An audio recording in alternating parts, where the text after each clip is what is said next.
Hey guys and girls, how's it going? Hope you guys are having a great week. So it is Gaming News Friday, guys, and we're back today to talk about some gaming news. Last night, Nintendo had another Nintendo Direct where we got a lot of announcements. I've got Dante here with me because we watched it together.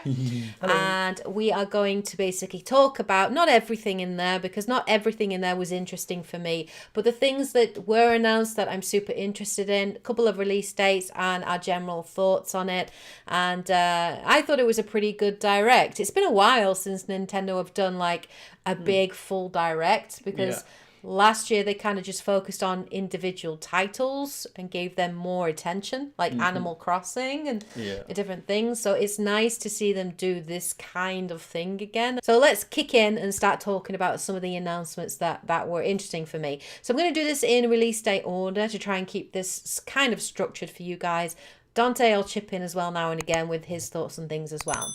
So kicking us off, the first thing that I know has many people excited, and it was announced we would get this, is the announcement for the next playable character in Smash Brothers Ultimate, which is coming out in March 2021. And they announced that it's going to be Pyra and Mithra, which are characters from the Xenoblade Chronicles 2 franchise. Only the second Xenoblade character. The other one was... Shulk from Xenoblade 1. Right, okay. And I kind of liked how they made that reference in the trailer. Yeah. And them like interacting, which was kind of cool. So I own Xenoblade Chronicles 2, but I haven't played very much of it. So I'm not very familiar with Pyra or Mithra. But she looked kind of cool. What were your thoughts on it, Dante? Yeah, I'm looking forward to it. But once again, I've got no connection because I'm still halfway through Xenoblade Chronicles 1. I haven't played 2 yet. But it was a big ask for a lot of other fans, so they were extremely happy. Which is really, really cool. I like the fact that she can switch between the two characters as well. A little bit like Zelda and Sheik kind of thing. Before they split the characters. Which is kind of cool. But I do like this whole thing that they're doing with Smash Brothers Ultimate at the moment, with them having almost the like battle pass kind of thing where they're just adding players and levels and music and content to the game to keep it fresh. It makes so much sense. It does, right? Like, I don't feel like they need to create the next Smash Brothers, because the way in which they're doing this is really awesome. And I think a lot of fighting games could take like a leaf out of their book and just add, to their game as they go along. So I'm really, really enjoying it, which is really, really cool. So yeah, I'm not as big a Smash Brothers player, but I know Dante and Fish and Edge are, and they were kind of hyped for it, and it looked very, very cool. The next game, obviously, that we're super looking forward to, which we got a new trailer for, was Monster Hunter Rise. That's coming out on the 26th of March, and it's probably one of my most anticipated games this year. I only started becoming a big Monster Hunter fan and follower through Monster Hunter World, and that was my very first experience with Monster Hunter, and I am hooked. Like, I love the Monster Hunter franchise. I love the hunting the different monsters, the armor sets, the weapons. I'm all about the longsword, and I'm really looking forward to Monster Hunter Rise, particularly with the Palamutes.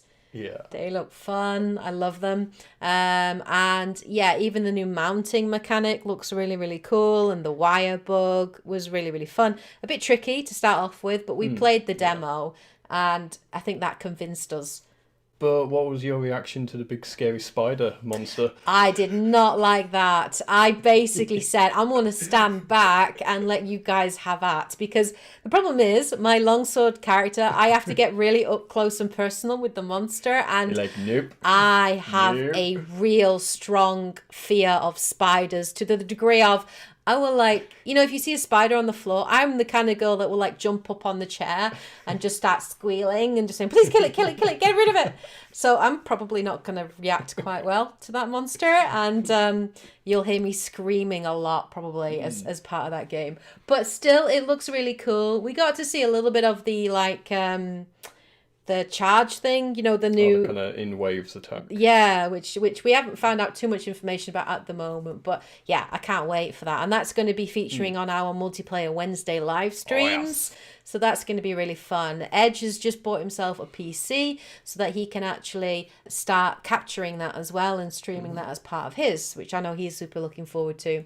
The next game that looked kind of interesting for me was Plants vs. Zombies Battle for the Neighborhood, also set for release in March 2021. I've played some of the earlier Plants vs. Zombie games, and they're kind of like strategy where you like set up certain plants and it's to stop tower waves. defense pretty much, isn't it? Yeah, but this is totally different. This is basically like multiplayer, online multiplayer in teams. So Plants versus Zombies. You play different classes and they have different abilities. So it very much feels like, I guess, like Overwatch, kind of. But I'm a big fan of team-based multiplayer and team-based like online games. I do enjoy them. So I know Fish freaked out when he saw it and he was like super hyped for it to come to the Nintendo Switch, because I think this was on PC before. Quite a while ago, a couple of years ago, I think. So it's great to see it come across and get a port onto the Switch. May well check it out. It's always good to add new multiplayer games, especially at the moment, because it's a great opportunity to interact and hang with friends. When we can't do it physically, we can do it digitally, which is really, really nice. The next game for me that was super interesting was Ninja Gaiden Master Collection, set to come out on the 10th of June. Now, I played some of the Ninja Gaiden games originally. I played the first one. I didn't complete all of them because those games back in the day were like hard. They got a bit difficult. Yeah, they're hardcore. Like they're a little bit like Souls-esque in like some of the beasts and some of the monsters. But I love ninjas. I love the time period it's set. It's almost fantastical and mythical to a degree. It's over the top. I am very excited to see the three games together as a pack, as a collection. I don't think it's remastered because it didn't look massively different to the originals. It didn't look like there'd been a massive graphical upgrade, but we'll have to see. I mean, hopefully it will play a bit smoother because I think better frame rates will make the combat maybe feel less punishing because you can react to things a lot smoother, but we'll have to wait and see. But if you're a big fan of the Ninja Gaiden series, then I'm sure that's a game that you're excited about. The next up was a surprise one for me, which was Mario Golf Super Rush. So that's coming out on the 25th of June. Now, I've never been a massive fan of the sports franchises like Mario Tennis, Mario Golf, like the Mario Olympics. And I've never really been massively interested in them. And they're the fun ones, the realistic ones are even more boring. Yeah, well, golf for me is one of the most boring sports ever created. Golf isn't even a sport. So it's never been one that I've been like super interested in. But when it went into the Rush section, where it was like online multiplayer, and you were like it looked like a cross between like Mario Kart and Mario Golf.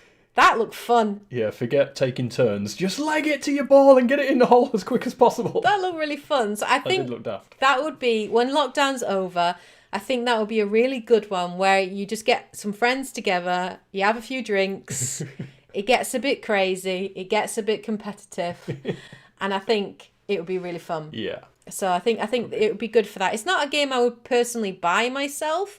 I probably, if one of my friends owned it, then I may like play with them. But we'll see. It's not something I buy at full price, but it looked interesting, and I'm keen to find out more about it. The next announcement was a fairly big one. Obviously, it's the 35th anniversary of The Legend of Zelda this year, so we're expecting some big Zelda announcements. Eiji Aonuma came on stage. Love the guy. He's amazing. He's a legend. He did say that there wasn't any announcements for Breath of the Wild 2, though apparently the production is going smoothly. He wanted to make that clear. But he did say that there will be an announcement for Breath of the Wild 2 later on in the year. So maybe I'm thinking if there is going to be an E3 this year, if it's done digitally, maybe there'll be some big something there in June. Yeah. Maybe. Or it might even be later this year. Personally speaking, I don't see Breath of the Wild coming out in 2021. I really think it's going to come out in spring 2022. Because I think if the game was ready, they would have had a trailer or another trailer or something to show. But they've not had anything. And Nintendo don't like to show anything until the game is virtually ready, which I like about them. That's one of the things I really respect them for. So, no Breath of the Wild 2. kind of made me sad. I'm really excited for the sequel, having finished it last year. It's a bit late to the party, but better late than never. But we did get another Zelda announcement, which was The Legend of Zelda Skyward Sword HD, which is coming out on the 16th of July. Controversial choice. It's not everyone's favourite Zelda. It's definitely, it's one that miffed off a lot of people and went low on their list, mostly because of the motion controls. But there were some people that really loved that game, and they were well hyped about it. Well, interestingly, we started playing Skyward Sword recently because before Christmas we were doing what we called Triforce Tuesdays, because finishing Breath of the Wild made me want to go back and play all of the Zelda games I never played. So I wanted to play Skyward Sword, Ocarina of Time, Majora's Mask, Twilight Princess. I haven't played any of these, Wind Waker. Tons of these amazing games I just haven't played. Never got round to them. I know, it's too many. And we did start playing Skyward Sword, but I had to actually stop playing it myself. Dante had to take over because you guys know I have an issue with my neck and my shoulder, and the motion controls were just killing me. Swing that sword. Yeah, I couldn't do it. But what I do like in the Skyward Sword HD is that you do have the option for button controls using the thumbsticks to control the direction of your attacks. Yeah, we're hoping to do that. Is great. And so that means that I'm going to stop playing Skyward Sword, and I'm probably going to get the HD remaster when it comes out in July and play it then. But me personally, what I've played, I'm enjoying it. I like the relationship between Link and Zelda. I like the fact that this is kind of, canonically speaking, the first one. I love it. I love the premise of it, and so I'm looking forward to playing it personally, but we'll see what my thoughts are after we've finished it and where I rank it with all the Zelda games. But I don't really have anything to compare it to except Breath of the Wild, so it's going to be a bit harsh for it. The next one that was interesting for me, and I love to see this, is that Fall Guys Ultimate Knockout is coming to the Switch in summer this year. I can't think of a better game to come out on the Nintendo Switch. I feel like that game was made for the Nintendo Switch. Yeah, when it was first announced, a few of us were like, Switch release, Switch? No, not yet. Okay, fine. Yeah, I'm surprised it didn't come out. Maybe they had to try and get it working. There'd be all sorts of issues, wouldn't there? Yeah, I mean, I own a copy of it on the PlayStation 4, PS5, because that was a free game. And I haven't really played it that much, but the idea of it being portable and being able to sit in bed with my Switch and play that game. Winning crowns. Or trying to. I'm never going to get a crown. It's never going to happen. But I think that's a great platform for it. And that's really cool. And I think it's just going to add more to that community, which is great. And there's already a lot of really good content that's come out with it. So that's really cool. So I'm looking forward to getting that. I might even buy it because technically speaking, I didn't buy it the first time because it was a free game. So I may well support the developers and actually buy it on the Nintendo Switch when it comes out in summer. Next game coming out is No More Heroes 3. We got a release date for that of the 27th of August. Personally speaking, I haven't played any of the No More Heroes games. Dante has played the first one. Yep, it was a long time ago. I've got the second one, but haven't got round to it yet, so it's all on the backlog. Is that on the Wii U? On the Wii. It's really old. So it's taken them that long to do a third game. Yeah, they did an in-between game just recently on the Switch. Not long back, rather. But that wasn't the main storyline. Right, okay. So, I mean, No More Heroes is supposed to be fun because it kind of takes gameplay and turns it on its head. It takes different game genres and has fun with them. Yeah. And I like that concept of it. And I like the comic booky feel of it, which is kind of cool. Yeah, Travis is a complete otaku. There's so many references. So I might enjoy it for that. But I feel like I should really play 1 and 2 before playing 3 if it is a sequel. Yeah. Because I'd probably be really lost otherwise. Possibly. Probably. Yeah. So I am interested in it, but we'll have to see because there are many games coming out this year. We'll see if maybe there's a lull in August, nothing else coming out around that time. The next big announcement that we got, another Zelda announcement, is that Hyrule Warriors Age of Calamity, unsurprisingly, is getting an expansion pass. And this is going to be in 2 waves of content. The first wave is coming in June. It's adding a new character, expanded roster, they've said. That could be 1, it could be 2, it could be 3, we don't know how many. Newly added weapon types, new challenges in the Ancient Lab, newly added challenging enemies, which is interesting. And then in November, we're going to get a Wave 2 with new story character vignettes. How do you say that word? Why did they even use I know. that word? It's so vague. It could be side stories, adding character development. It could be concept art or character art. We don't know. It's a bit vague. Newly added stages, a more expanded roster, so new character, new battle skills for existing characters, and you actually think it's likely maybe we're going to get Robbie and Pura. Yeah, the hints through it, just like the imagery used, and also some of the weapon designs that were on screen. It was like, oh, this is definitely Robbie and Pura asked for a lot in the original game. They're and it's very like, they were popular surprised they weren't characters. there. Yeah, I do like them. I think it'll be fun. Obviously, it's going to be fairly decent price, actually, $19.99. And apparently, I think if you do buy the complete expansion, which is Wave 1 and 2, there is actually a bonus that you will get, which is a new weapon and costume for Link, which will be available on the 28th of May. And I'm assuming that's kind of like if you purchase it as a set, as a pass, basically, rather than individually, depending on, what you prefer.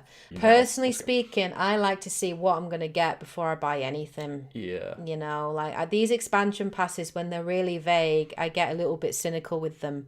And I'm like, I want to see what I'm buying. The descriptions were pretty... Even I'm like, not sure, but we can easily wait, find out. And see on that. And then the biggest announcement, that has Dante and I excited was we're getting a Splatoon 3 in 2022. No, everyone wanted it. Everyone wanted it, but no one saw it coming. It looked awesome. We got like a trailer. Wicked. It's like an apocalypse kind of like thing. We got to top of the apocalypse we've already had.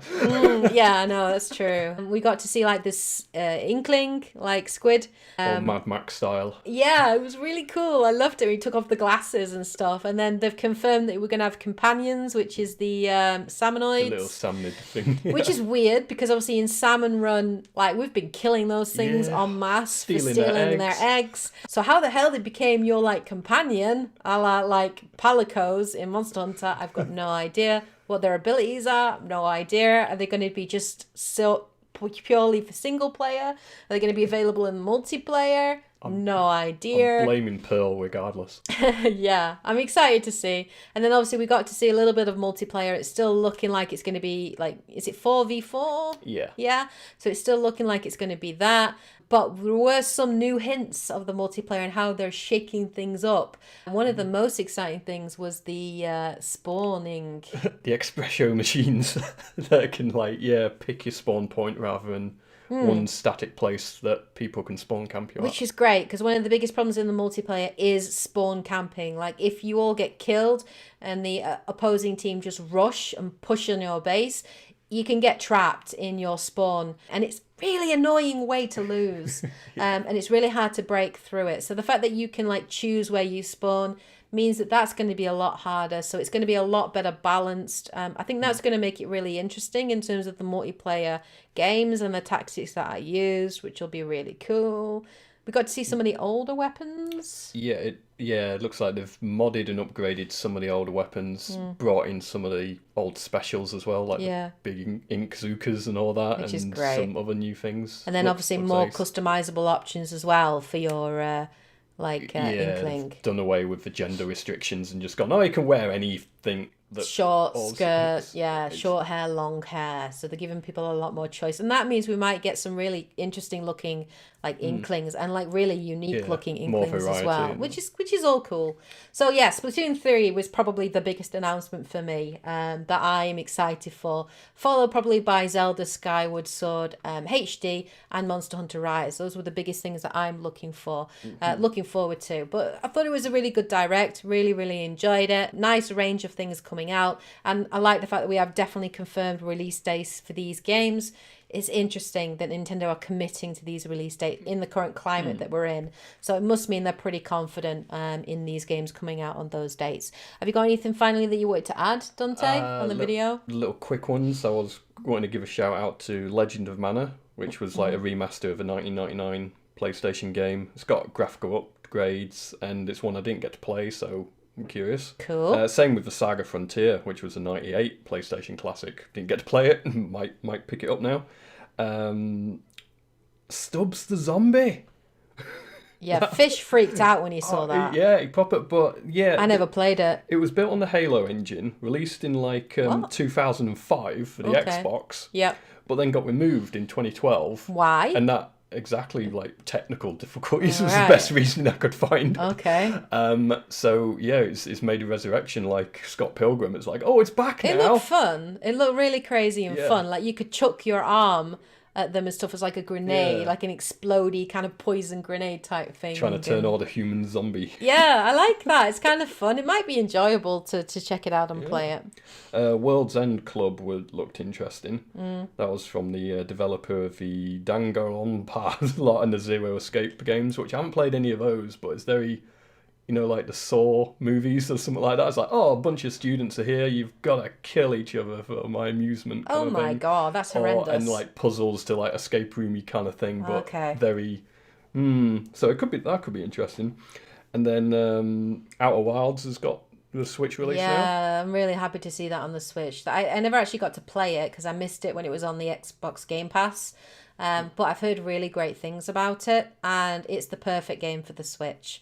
And I've heard great. It's had a lot of really positive reviews, so I'm really looking forward to. I might even check it out and buy it on the Switch because I haven't got it on PC or anything. Yeah, the team behind it were hinting about, oh, we squished it down on a handheld. Don't ask us what. How have you done this? Yeah, we want to know. It's cool. And then the other one I was quite curious about was the Project Triangle Strategy, which was like a tactics successor of Octopath Traveler. Yeah. That's got a demo out now, apparently. Oh, I might check that out. Yeah, I never got to play Octopath Traveler, but there was again very very positive response to it. Yeah, I like tactic games like Fire Emblem. Yeah, it was a good direct, crammed full of games. It seemed like it had something for everyone. Which was really, really cool. So, yeah, I really enjoyed it. I'd be interested to hear what you guys think of it in the comment section below. Please share. What announcements were you happy with? What things were you hoping to see that weren't in there? And what games are you looking forward to playing? Which games will you maybe be picking up on the Switch this year in 2021? Let us know your thoughts in the comment section below. Hope you guys are having a great week, of course. Don't forget to support the channel by liking, subscribing, following, and commenting. Please. And have a great week, guys and girls. Take care. And as always, happy gaming. Jenny. Bye, guys.